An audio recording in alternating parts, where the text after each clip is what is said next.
BPF, GSP, Congress आरो गुबुन गुबुन दोलोनिफ्राय गासै सा 350निबो बारा UPPL दोलोआव आखाइ गोरोबफैदों। चिरां जिल्लानि सिङाव थानाय गुबुन गुबुन ओनसोलनि मुस्लिम हारिनि सुबुंफोरा दिनैनि मोनाबिलि समाव बिटिआरनि EM रनजित बसुमतारीनि थाखुलिनि लांगोनायाव BPF, GSP, कंग्रेस आरो गुबुन गुबुन दोलोनिफ्राय गासै सा 350निबो बारा UPPL दोलोआव आखाइ गोरोबफैयो। তাৰ স্বাৰ্থত কাম কৰিবলৈ ওলাই অহা আৰু আজিৰ দিনত এখেতৰ নেতৃত্বতে আমাৰ চৰকাৰ বনোৱা UPPL দলৰ ভাল পায় BPF, কংগ্ৰেছ আৰু GSPৰ পৰা আজি প্ৰায় 350 UPPL দলত যোগদান হৈছে।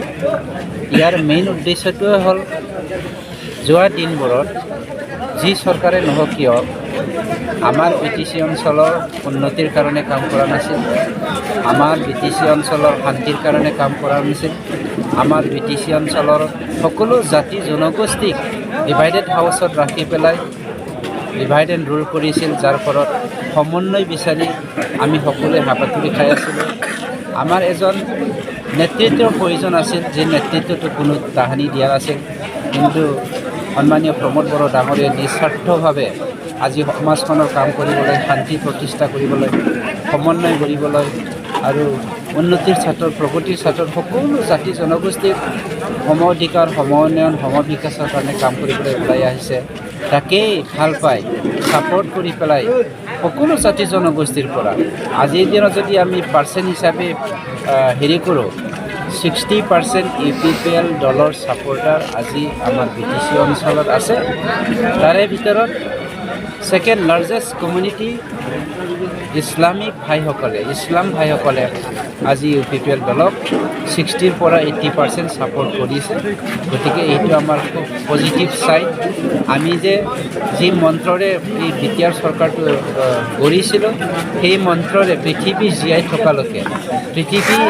থকালৈকে আমি কাম কৰিব পাৰিম বা কাম কৰিবলৈ সক্ষম হ'ম, সেইটো আমি আজি অনুভৱ কৰিবলৈ পাৰিছোঁ। কোনটো দলৰ পৰা যোগদান আজি বিশেষভাৱে BPFৰ পৰা বেছি যিমানখিনি জইনিং হৈছে তাৰে 80% BPF, 15% আমাৰ কংগ্ৰেছৰ আৰু 5%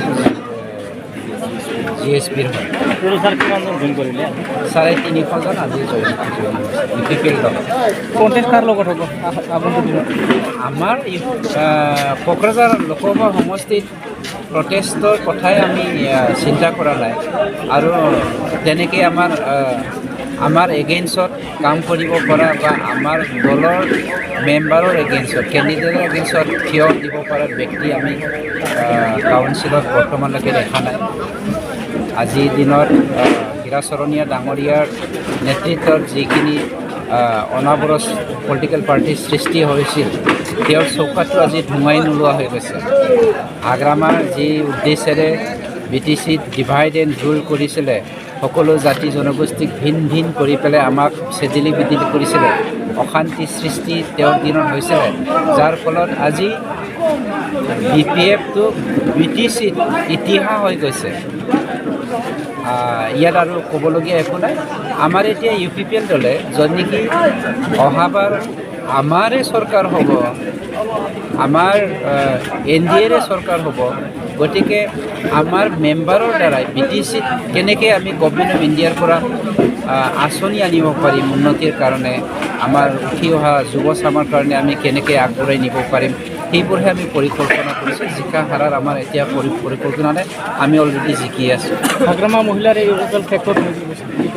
ফেক্টৰ আৰু ইছ্যুৰ কথা হাগ্ৰামাটো নায়েই। মই কৈছোঁৱে, হাগ্ৰামা অতীত হৈ গ'ল, বুৰঞ্জী হৈ গ'ল।